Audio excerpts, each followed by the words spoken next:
한 2년쯤 전인가요? 우리 청년부를 담당하시는 박신명 목사님께서 창세기 심화 강좌를 개설하셨을 때의 기억입니다. 그때 저는 이 자리에 앉아 있진 않았고 저기 사무실에 들어가서 이제 이런저런 일을 보고 있었습니다. 그런데 이제 말씀하시는 내용이 마이크 소리를 통해서 간간히 이제 문을 넘어와서요. 그래서 가끔 이제 귀를 쫑긋하게 하더라고요. 근데 이제 그 중에 어떤 말씀이 있었었냐면 구약 성경에 보면 이스라엘 백성이 출애굽을 하였는데 그때 이집트에는 10가지 재앙이 내렸었고 또 홍해바다에서는 이집트 군대가 다 수장되어 죽는 그런 일까지 있었는데 그러면 지금 현대 이집트 사람의 입장에서는 이 성경의 내용들이 어떤 의미로 다가올까 하는 그런 거였습니다. 지금 이 사람들은 자기네 나라의 역사가 이 성경 안에 고스란히 함께 있는 거잖아요. 제 기억이 정확하진 않습니다. 간간히 들렸던 터라 그냥 이런 말씀이 아니었을 수 있는데, 근데 아무튼 제가 그래서 좀 정말 궁금해지더라고요. 그래서 나중에 혹시나 이집트 성도님하고 교제하는 일이 있게 된다면 한번 좀 물어봐야 되겠다 이렇게 생각이 들었습니다. 오늘 우리가 본문 말씀을 볼 때요, 마치 이와 같이 구약 성경 당시의 말씀을 오늘날에는 어떻게 이해하고 적용해야 하는가 하고 좀 짚고 넘어가야 하는 그런 내용이 나옵니다. 3절 말씀 보세요. 자, 지금 가서 아말렉을 쳐서 그들의 모든 소유를 남기지 말고 진멸하되 남녀와 소아와 젖먹는 아이와 우양과 낙타와 나귀를 죽이라 하셨나이다. 하나님께서 사무엘 선지자를 통해 사울 왕에게 내리신 명령이에요. 18절에서도 다시 볼 수 있듯이 죄인 아말렉 민족을 완전히 진멸하라 라고 하는 말씀입니다. 우리가 이 말씀의 배경을 잘 알고 있지요. 이 말씀의 역사적 배경이 있어요. 이스라엘 백성이 종살이하던 애굽에서 출애굽할 때에 이 아말렉 족속이 뒤에서 이스라엘 백성을 공격했거든요. 뒤에 떨어진 연약한 사람들, 좀 약한 사람들, 지쳐있는 사람들을 공격을 했어요. 지금 이스라엘 백성은 종살이하던 애굽에서 출애굽했으니까 어떤 군대 조직이 있는 것도 아니고 싸움을 해본 적도 없는 사람들이에요. 근데 갑자기 뒤에서 공격을 받았으니까 이게 얼마나 당황스러운 그런 사건이었겠어요. 이게 이스라엘 백성의 첫 번째 전쟁입니다. 그런데 이제 하나님의 역사로 말미암아 이스라엘이 이 전쟁에서 이겨요. 모세가 손을 드니까 이스라엘이 이기고 모세가 손을 내리니까 이스라엘이 져요. 그러니까 이제 아론과 훌이 모세의 양손을 들고 내려오지 않게 하잖아요. 그렇게 해서 이스라엘이 이겼다라고 하는 내용입니다. 이게 이스라엘의 능력으로 이겼다는 얘기가 아니죠. 하나님께서 이스라엘로 하여금 이기게 하셨다라고 하는 거예요. 그러면서 하나님께서 뭐라고 말씀하셨냐면 출애굽기 14장, 17장 14절을 보면 내가 아말렉을 없이 하여 천하에서 기억도 못하게 하리라 라고 말씀하세요. 그러니까 이러한 역사적 배경 하에서 이제 400년 후에 오늘 사울 왕에게 명령하시는 거예요. 아말렉을 진멸하라. 자, 그런데 오늘 말씀이요, 언뜻 듣기에는 우리 속에 좀 거북해짐을 느낍니다. 왜 그러냐면 먼저 이 명령 자체가 너무 끔찍하고 너무 무시무시하게 다가와요. 사람이고 짐승이고 간에 할 것 없이 완전히 진멸하라고 하니 이게 얼마나 잔인하게 여겨져요. 두 번째 이유는요, 그렇다면 오늘날도 이러한 명령이 언제든지 수행될 수 있다는 뜻인가 라고 하는 생각이 번뜩 듭니다.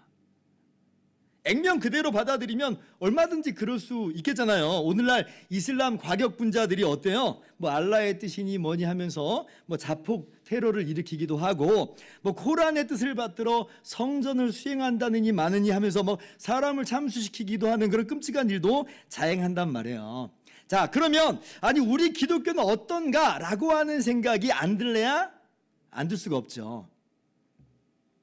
물론 지금은 이제 그때로부터 또 3000년이 흘렀기 때문에 당시 아말렉 사람이 지금 역사 속에서는 없습니다. 그리고 당시 가나안 민족들하고 지금 팔레스타인 민족들하고는 전혀 다른 민족이에요. 상관없는 민족이라는 거예요. 그래서 오늘 말씀이 역사 속에서 지금 이루어지는 일은 아닌데, 근데 만에 하나, 정말 만에 하나 예를 든 거예요. 만에 하나 어떤 사람이 나는 아말렉 사람의 후손이다. 그러면 예를 든 거예요. 그럼 이 사람은 어떻게 해야 되는 것인가? 이 사람을 진멸해야 되는 건가? 똑같이 구약 성경을 가지고 있는 유대교의 입장은 제가 안 들어봐서 모르겠습니다. 그런데 우리 기독교는 이 구약 성경에 대해서 어떠한 해석을 가지고 있는지 우리가 분명히 해야 될 필요가 있어요. 이것이 분명하지 않으면 자칫 어떤 일이 벌어지냐면 중세 때 십자군 전쟁 같은 그런 오류가 일어날 수가 있거든요. 그러므로 성경 전체를 보는 안목으로서 이 관점이 정말 중요한데요. 그게 뭐냐면 구약 성경은 장차 오는 실체에 대한 예표요, 모형이요, 그림자다라고 하는 거예요. 즉 구약 성경에 나오는 인물과 사건이, 이 내용들이 그 자체로서 실체의 의미를 가지고 있는 것이 아니라 그 인물과 역사가 가리키고 있는 실체가 따로 있다는 거예요. 이게 무슨 단순한 비유하고는 다릅니다. 비유는 역사가 아닐 수 있죠. 거의 역사가 아니죠. 그런데 구약의 인물과 사건들은 실제 역사예요. 사실로서 일어난 거예요. 그런 의미에서 단순한 비유하고는 달라요. 그러나 그렇다고 해서 그것들이 그 자체로 궁극적인 의미를 가지고 있다는 것은 아니라고 하는 거고요. 상징적인 의미를 가지고 있다라고 하는 것입니다. 따라서 구약의 인물과 사건들이 가리키고 있는 실체가 나타난 이후로는 이제 이것을 문자 그대로 적용해서는 안 되는 것이고요. 오직 그 의미와 내용만을 우리의 삶과 신앙 속에서 적용을 해야 되는 거예요. 그 대표적인 게 뭐냐면 바로 구약의 성소와 제사예요. 자, 히브리서 8장 5절을 봅니다. 히브리서 8장 5절을 보면 자, 그들이 섬기는 것은 하늘에 있는 것의 모형과 그림자라. 모세가 장막을 지으려 할 때에 지시하심을 얻음과 같으니 이르시되 삼가 모든 것을 산에서 내게 보이던 본을 따라 지으라 하셨느니라. 모형과 그림자라. 본을 따라 지었다 그러죠. 이스라엘이 출애굽할 때에 시내산에서 율법을 받고 성막을 세우고 제사를 드리기 시작했어요. 근데 그게 뭐다? 모형과 그림자다. 실체는 따로 있고 다만 실체를 본떠서 구약시대 때 성막을 만들고 제사를 드렸다는 겁니다. 히브리서 9장 9절 이하도 보세요. 이 장막은 현재까지의 비유니 이에 따라 드리는 예물과 제사는 섬기는 자를 그 양심상 온전하게 할 수 없나니, 다시 한번 말씀하죠. 성막과 제사는 실체가 아닌 것이다. 그래서 그 자체로 의미 있는 것이 아닌 거다라고 하는 거예요. 실체 때문에 제사가 의미 있었던 것이지 실체에 기대지 않고서는 전혀 하나님의 임재를 경험하거나 죄사함의 은총을 누릴 수 있는 것이 아니라고 하는 거예요. 그러면 실체가 뭐냐? 실체가 뭐냐? 자, 11절. 자, 그리스도께서는 장래 좋은 일의 대제사장으로 오사 손으로 짓지 아니한 것 곧 이 창조에 속하지 아니한 더 크고 온전한 장막으로 말미암아. 12절 같이요. 목자와 소모지의 피로 하지 아니하고 오직 자기의 피로 영원한 속죄를 이루사 단번에 성소에 들어가셨느니라. 자, 실체가 뭐라고요? 실체는 예수 그리스도라고 하는 거예요. 예수님께서 구약 제사장들의 실체인 진짜 참 대제사장이라고 하는 거고요. 예수님께서 구약 제물들의 실체인 진짜 참 제물이라고 하는 거예요. 구약의 제사장들과 제물은 우리의 죄를 대신해 죽으신 예수님의 그 십자가 사건을 보여주는 예표와 모형과 그림자다. 그러므로 실체가 되신 예수님이 이 땅에 오시고 모형으로서가 아니라 실체로서 이 모든 것을 다 이루셨기 때문에, 완성하셨기 때문에 우리는 더 이상 다른 인간 제사장들이 필요하지 않아요. 짐승 제사 더 이상 드리지 않는 거예요. 다만 이제 우리는요, 구약 제사들을 보면서 우리도 그렇게 짐승 제사를 드려야겠다라고 하는 게 아니라 오직 그 풍성한 내적 의미만을 발견하고 적용하는 거예요.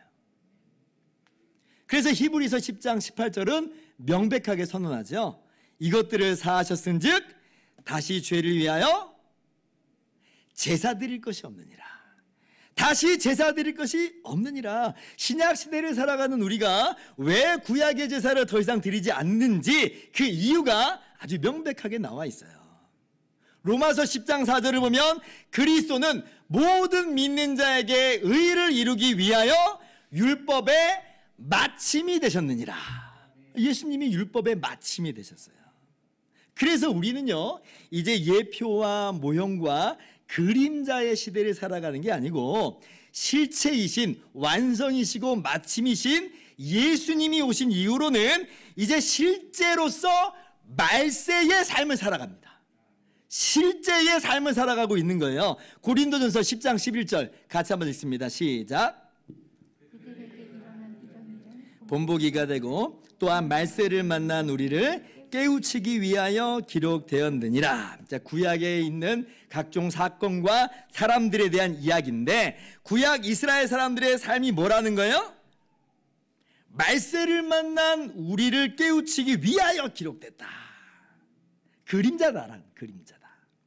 우리에게 예표적 기능, 본보기의 기능, 교육적 기능을 하고 있는 것이다 라고 하는 거예요. 그러니까 그것들을 그림자로서 그냥 두어야지 그거를 우리의 실제의 이 말세의 삶으로 끌고 들어오면 안 되는 거예요. 예수님의 오신 이후로 말세가 시작이 돼서요, 이제는 실제의 삶이 진행되고 있는 거예요. 자, 그러면 오늘 아말렉 진멸 명령은 우리가 어떻게 이해해야 하는가? 오늘 또 나가서 아말렉 사람들을 진멸하라는 말인가? 이게 아니고 이 말씀의 뜻은 어떤 의미를 갖고 있냐면 죄와 사단의 세력과 죄인을 향한 하나님의 불붙는 진노와 심판을, 그것이 얼마나 크고 두려운지를 명확하게 보여주는 의미예요. 얼마나 크고 무서운 심판인지, 철저하고도 완전한 심판이라 하는 거죠. 하나님께서 사람은 물론이고 땅에 난 것을 직접 다 엎어버리시는 사건이 구약에서 2번 나옵니다. 첫 번째가 노아 홍수고요, 두 번째가 소돔과 고모라 사건이에요. 노아 시대 때 인류가 어땠어요? 인류에게 죄악이 가득 차서 하나님이 홍수로 심판하시잖아요. 그때 하나님께서 하나님을 경외하는 노아와 7 식구 외에는 전부 다 심판하십니다. 다 죽어요. 다 죽어. 짐승도 다 죽어요. 코로 호흡하는 모든 것들이 다 멸망받는 거예요. 진멸이에요. 진멸. 소돔과 고모라 때에도 마찬가지예요. 죄악이 그 성에 가득 들어찼죠. 그래서 하나님께서 불과 유황을 비처럼 내리셔서 심판하십니다. 그때는 의로운 롯의 가족만 살리시고 나머지는 전부 다 심판을 받아 죽어요. 불과 유황이 비같이 내리니까 다 죽어요. 땅에 난 모든 것들도 다 잿더미로 변해버립니다.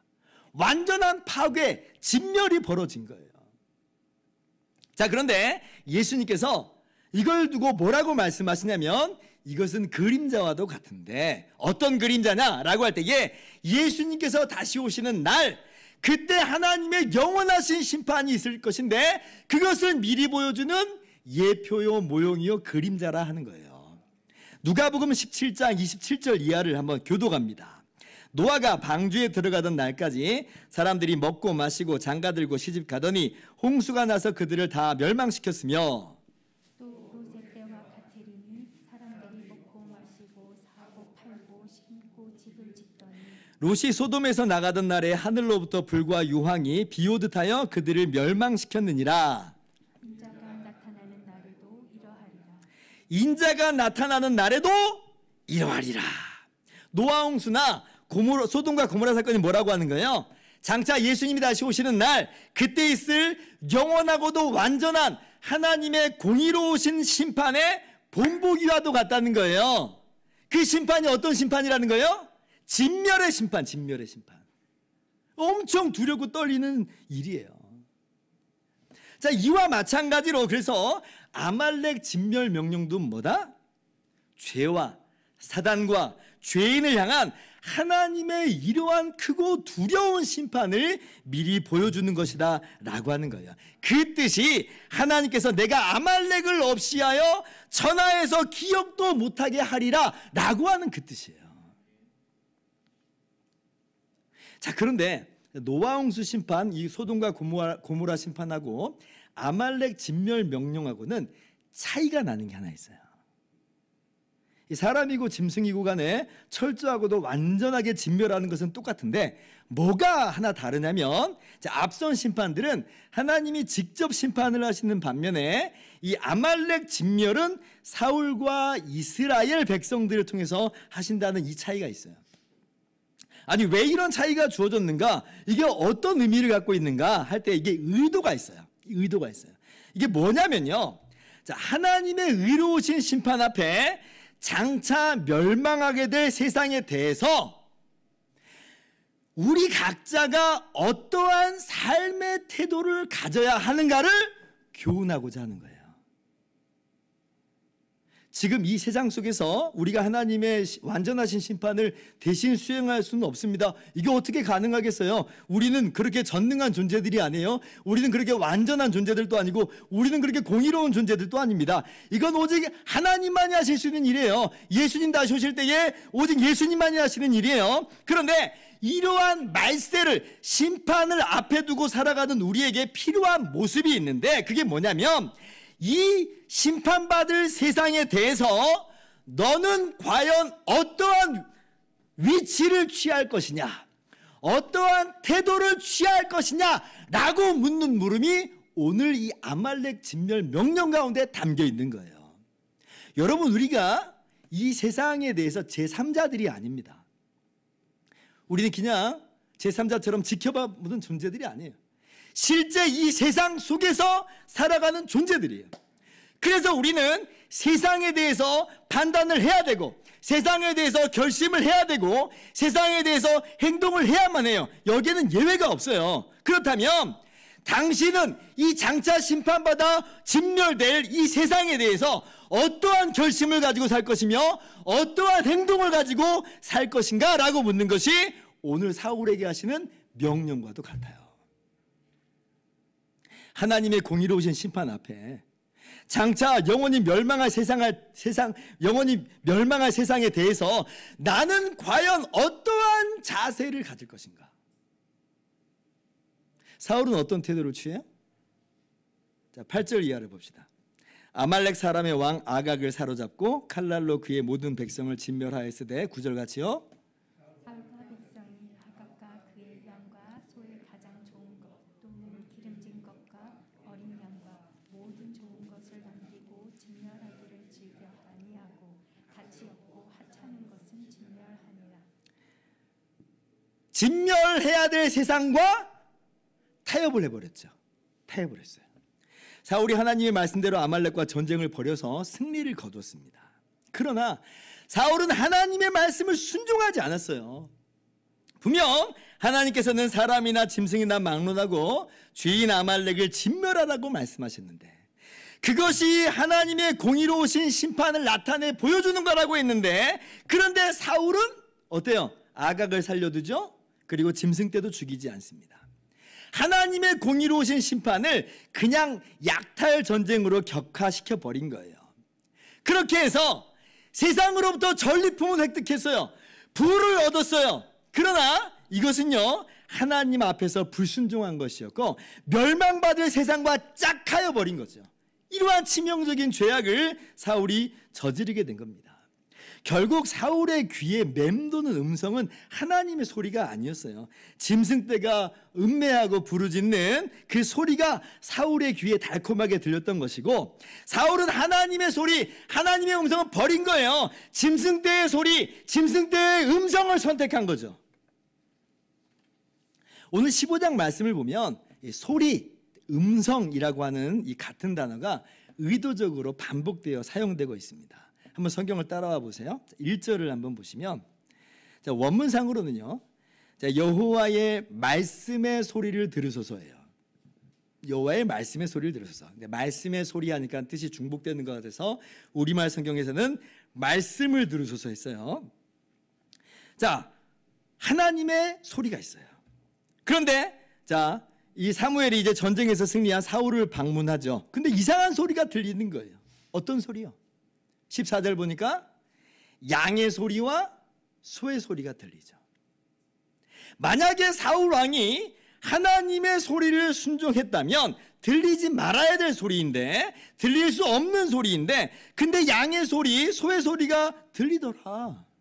그래서 사무엘이 사울 왕에게 19절에 왕은 여호와의 소리를 순종하지 않았다 그래요. 여호와의 소리를 순종하지 않았다.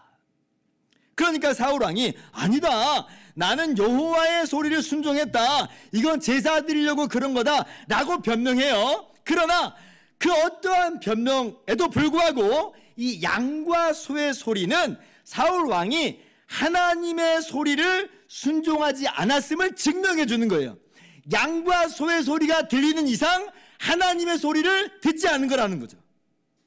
그래서 사무엘 선지자가 그 유명한 말씀, 사무엘서의 주제와도 같은 말씀을 하죠. 22절입니다. 사무엘이 이르되 여호와께서 번제와 다른 제사를 그의 소리를 순종하는 것을 좋아하심같이 좋아하시겠나이까. 순종이 제사보다 낫고 듣는 것이 순양의 기름보다 나으니. 23절 같이요. 점치는 죄와 같고 완고한 것은 사신 우상에게 절하는 죄와 같음이라. 하나님의 소리를 저버리는 것은 우상 숭배다 라고 말을 하는 거예요. 그러면서 하나님께서 사울 왕을 버렸다라고 선포해요. 버렸다. 엄청난 심판 선포죠.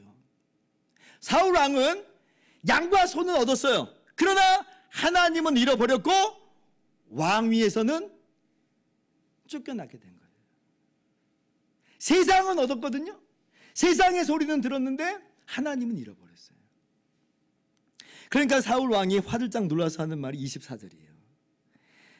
사울이 사무엘에게 이르되 내가 범죄하였나이다. 내가 여호와의 명령과 당신의 말씀을 어긴 것은 내가 백성을 두려워하여 그들의 소리를 순종하였음이니라. 사울이 사실을 실토하죠. 이 짐승들이 하나님을 경외하여서 제사 드리려고 한 것이 아니고 사실 뭐라는 거예요? 내가 백성들의 소리를 들은 거다. 백성들의 소리를 들은 거다. 여기 또 하나의 소리가 나오죠? 누구의 소리예요? 백성들의 소리. 아마 이런 것 아니었나 싶어요. 아말렉과의 전쟁이 애들 소꿉장난은 아니잖아요. 뭐 엄청난 수고와 위험이 뒤따른 것이고 시간과 물자를 엄청 들여가면서 전쟁을 한 겁니다. 그러니까 백성들 입장에서는 불만일 수 있어요. 왜 굳이 그래야 되냐 하는 거예요. 왜 저 짐승떼들도 죽여야 되냐 하는 거예요. 아깝지 않느냐. 우리가 노력은 노력대로 했는데 그래도 뭔가 돌아온 게 있어야 되는 거 아니냐, 대가가 있어야 되는 거 아니냐 라고 하는 마음이 들어갔을 수 있어요. 그러면서 사울 왕에게 요청을 했겠죠. 짐승떼는 살려둡시다. 짐승떼는 살려둡시다. 사울이 곰곰하게 생각을 해보니까 백성들의 이 소리가 일리가 있어 보여요. 자칫 그들의 소리를 안 들어주면 고생만 죽어라 시키고 뭐 아무것도 안 해줬다고 원망만 듣고 그러면 사울 자신의 인기는 아마 땅바닥에 떨어질 것만 같아요. 그리고 어쩌면 내심 사울도 그런 생각이 다소간에 들었던 거죠. 욕심이 들어간 거예요. 그러니까 단호하게 백성의 소리를 거절하지 못한 것이 아니겠는가. 어쨌거나 사울의 마음에 가득했다는 건 뭐예요? 하나님의 소리가 아니에요. 사울의 마음을 사로잡고 있는 것은 백성의 소리와 짐승의 소리만 그 마음에 가득 들어차 있는 거죠. 이것이 사울의 치명적인 실패의 모습이었습니다. 오늘 말씀은 이 말세의 때에 우리들의 삶의 자세에 경종을 울립니다. 주님 다시 오시는 날 영원한 하나님의 공의의 심판으로 진멸될 이 세상을 향해서, 이 세상에 대해서 나는 과연 어떠한 자세로 살고 있느냐라고 묻게 되는 거예요. 더 직접적으로 묻자면 우리는 무엇의 소리를 듣고 있으며 누구의 소리를 따라가고 있는가? 우리 귓전에 맴도는 소리는 무엇이며 어떤 소리가 우리를 지도하고 있고 인생에 영향력을 미치고 있는가? 여러분, 양과 소의 소리가 얼마나 우리를 유혹하는지 몰라요. 세상의 이 재물과 성공과 번영의 소리가 얼마나 우리 귓전에 맴도나요. 여러분, 하나님께서 이스라엘 백성에게 다 진멸하라고 하신 적이 사실 한 번 더 있죠. 가나안 정복 전쟁 때, 특별히 그 중에서도 여리고성 전투에서 다 진멸하라고 분명하게 말씀하세요. 그때는 사람이나 짐승이나 물론이고 그 어떤 물건조차도 취하지 못하도록 하셨습니다. 우리가 얼마나 단호하게 세상에 대해서 살아야 하는지를 잘 보여주시는 말씀이에요. 그런데 그때 아간이라고 한 사람이 어떻게 해요? 그때 백성들이 여리고성을 7바퀴 돌고 나팔을 불면서 큰 소리로 외치니까 여리고성이 와르르 무너졌어요. 그리고 백성들이 올라가서 여리고성을 쳐서 취했습니다. 하나님께서 놀라운 승리를 허락하여 주신 것이에요. 자, 그런데 아간이 그 과정 가운데서 뭘 발견하냐면 아름다운 명품 외투를 발견해요. 명품. 은 200세겔의 가치, 은 200세겔을 발견하고 그리고 50세겔이나 되는 금덩이 하나를 발견해요. 그냥 넘어가야 되는데 이거 못 본 척하고 그냥 가야 되는데 무시하고 가야 되는데 근데 그게요 아간의 마음 가운데 들어오는 거예요. 눈앞에서 아른아른 거리는 거예요. 그리고 마음속에서는 탐욕의 소리가 요동쳤을 거예요. 야, 하나님의 소리는 무시해. 이번 한 번뿐이야. 이거 하나 갖는다고 해서 뭐 잘못되겠어? 마치 오늘 양의 소리와 소의 소리가 사울의 마음을 뒤흔든 것처럼 이스라엘 백성의 마음을 뒤흔든 것처럼 아간의 마음 가운데 휘몰아쳐 온 거예요. 그래서 그만 하나님의 소리는 저버리고 그거 따라간 거 아니겠어요? 그 결국 어떻게 돼요? 진멸될 이 여리고성과 더불어서 아간도 함께 진멸되는 그러한 하나님의 심판을 맞이하게 되는 겁니다. 마치 파선하는 배에 가라앉는 금덩이를 붙잡고 함께 가라앉아 버리는 미련한 모습을 아간이 취했다는 거예요. 자, 그런데 이 모습이, 이 유혹이 아간에게만 있느냐? 아니죠. 사실 우리 모두에게 있어요. 우리 모두에게. 오죽하면 마귀가 예수님을 3번 시험하잖아요. 근데 그 시험 중에 하나가 뭐예요? 천하 만국과 그 영광을 보여주면서 만일 내게 엎드려 경배하면 이 모든 것을 내게 주리라, 이렇게 예수님을 유혹합니다. 천하 만국과 그 영광이라고 하면 얼마나 엄청난 영광과 부귀와 이 화려함을 보여줬겠어요. 그러면서 이거 다 주겠다, 내게 만약 경배만 한다면. 여러분, 예수님은 우리 모두가 받는 그 시험을 똑같이 받으신 거예요. 똑같이. 사실 우리 누가 받는 시험이에요? 우리가 받는 시험도 우리가 받는 시험. 부귀와 성공과 재물의 소리가 분명히 있어요. 욕심과 탐욕의 소리가 있어요. 무섭습니다. 강력해요. 그러나 그 소리에 귀를 닫아야죠. 귀를 닫아야 돼요. 또 우리 안에 어떤 소리가 있어요? 세상의 인기와 평가에 집착하는 명예욕과 권력의 유혹이 있죠. 우리 귀에 맴돌아요. 이런저런 사람들의 소리가 들립니다. 우리가 그들의 눈치를 봐요. 그들이 무서워서 눈치 보는 게 아니에요. 내 자리, 내 인기, 나에 대한 평가가 중요해서 그래요. 여러분, 사실 예수님께서 이 땅에 계셨을 때에 당국자들 중에서도 예수님을 믿는 사람이 적지 않았습니다. 많았다, 성경은 그렇게도 이야기를 해요. 그런데 우리가 복음서를 읽으면서 내내 만나게 되는 게 뭐예요? 바리새인과 사두개인들의 반대와 핍박만 봐요. 그리고 마침내는 예수님께서, 죄 없으신 예수님께서 십자가에 못 박혀 죽으십니다. 아니, 세상에 예수님을 믿는 관리들이 그렇게나 많았다는데 그러면 그들은 도대체 어디서 뭘 하고 있었단 말인가? 예수님이 죽으시는 그 현장 속에서 아무런 모습이 나타나 있질 않아요. 정말 의아하기 그지없는데 그 대답이 요한복음 12장 42절 이하에 기록되어 있어요.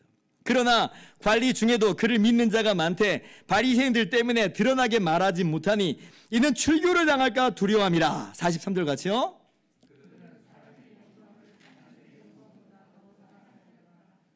사람의 영광을 하나님의 영광보다 더 사랑했다. 어떤 소리가 들린 거예요? 사람들의 소리가 들린 거예요. 사람들의 소리가. 이 말씀이 예전부터 저에게 얼마나 큰 도전이 됐는지 몰라요. 스스로를 돌아보게 하는 거죠. 나는 누구의 눈치를 보고 사는가? 내가 추구하는 영광은 누구의 영광인가? 사람의 영광 혹시 아닌가? 얼마 전에 미국 와싱턴 중앙장로교회 유흥열 목사님의 그 설교 요약 유튜브를 보고 정말 큰 감명을 받았습니다. 그 내용이 이런 거였어요. 미국은 태생적으로 청교도 전통이 있기 때문에 지금까지도 대통령이 취임할 때 성경에 손을 얹고 선서를 하잖아요. 그리고 이제 목사님을 초청해가지고 그 목사님이 기도를 하게 합니다. 2021년에 바이든 대통령이 취임할 때도 그렇게 똑같이 했어요. 근데 그때 그 기도의 마지막 부분이 뭐였냐면 이런 내용이었어요. 조 바이든 대통령과 영부인 그리고 그의 가족에게 하나님의 은혜를 내려주소서. 다양한 종교의 이름으로 기도합니다. 아멘. 목사예요, 목사. 다른 종교인이 아닙니다. 근데 뭐라고요? 다양한 종교의 이름으로 기도합니다. 아니 어떻게 이럴 수가 있는가? 예수님의 이름이 빠져버렸어요. 2021년에 하원 의원 개원할 때도 또 다른 목사님을 초청해서 기도를 하게 했습니다. 그 마지막 내용은 이런 거였어요. 이 모든 것을 유일하신 신 브라만 혹은 다른 다양한 종교에서 다양한 이름으로 불려지는 신의 이름으로 기도합니다. 이게 생중계로 반영되는 거예요. 기가 막히죠. 기가 막히죠. 왜 그래요? 이게 미국이 종교다원 사회이기 때문에 타 종교에 불쾌감을 주지 말라는 거예요. 기독교적인 용어로 사용하지 말라는 겁니다. 그러한 기도문 지침이 있대요. 그래서 그렇게 한다는 거예요. 이 목사님이 유흥열 목사님 몇 년 전에 자신도 하원 의원에 가서 기도하게 된 적이 있대요. 그래서 그 전날 밤에 기도문을 작성해서 이메일로 보내버리고 그리고 이메일을 열어보지 않았대요. 그리고 이제 갔다는 거죠. 그리고 이제 자신은 뭐 주저함 없이 예수님의 이름으로 기도했답니다. 큰일이 난 거죠. 생중계되고 있는데 많은 사람들이 그 실황을 보고 있는데 그래서 이 기도가 마쳤을 때 얼마나 많은 사람들이 이메일로 편지로 전화를 해왔는지 몰라요. 아니 왜 외국인이 다양한 종교가 있는 미국에서 예수님의 이름으로 기도하느냐? 이런 질책은 하나도 없었어요. 근데 그 전부가 뭐였냐면 고맙다. 사실 이게 고맙다고 칭찬받을 만한 일인지 모르겠어요. 고맙다는 거예요. 그 다음에 버지니아주 주의회에서도 기도를 했는데요.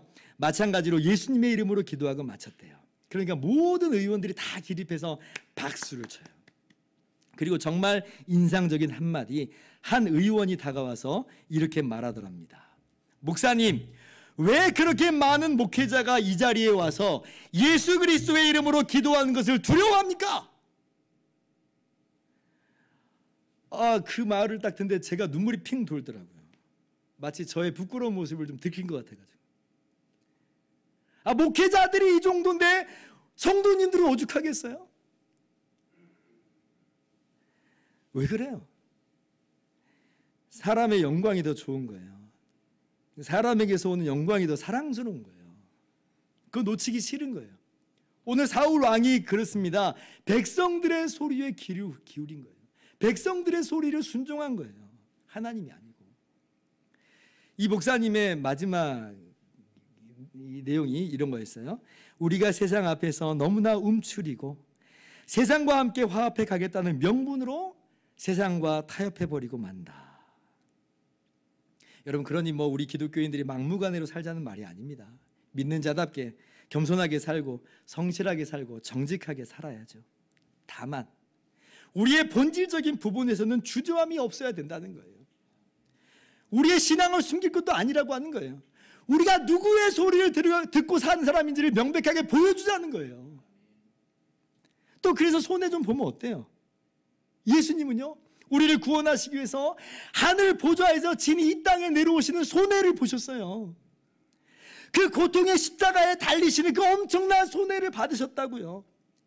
그래서 우리가 거저 구원을 받았는데 그에 비하면 우리가 주님을 믿는 것 때문에 주님의 소리를 듣는 것 때문에 받는 이 정도의 손해가 뭐 그리 대단한 손해가 되겠는가? 오늘 우리가 어떠한 소리에 귀를 기울이고 있고 어떠한 소리에 반응하고 있는지를 돌아볼 수 있기를 바랍니다. 어떠한 소리에 우리가 영향을 받고 있습니까? 예수님께서 말씀하십니다. 요한복음 10장 27절. 내 양은 내 음성을 들으며 나는 그들을 알며 그들은 나를 따르느니라. 내 양은 내 음성을 들으며 그들은 나를 따르느니라. 왕은 여호와의 말씀의 소리를 들으소서. 사랑하는 성도 여러분, 하나님께서 우리의 진정한 왕이십니까? 예수님만이 우리의 진정한 목자이십니까? 그렇다면 이 시간 여러분 귓가에 주님의 음성이 들릴 거예요. 주님의 음성이 들릴 거예요. 성경 말씀을 통해서 들려주시는 우리를 사랑하신 주님의 소리에 귀를 기울이시기를 바라고 기쁨으로 순종하며 나가는 저와 여러분들 되기를 주님의 이름으로 축원합니다.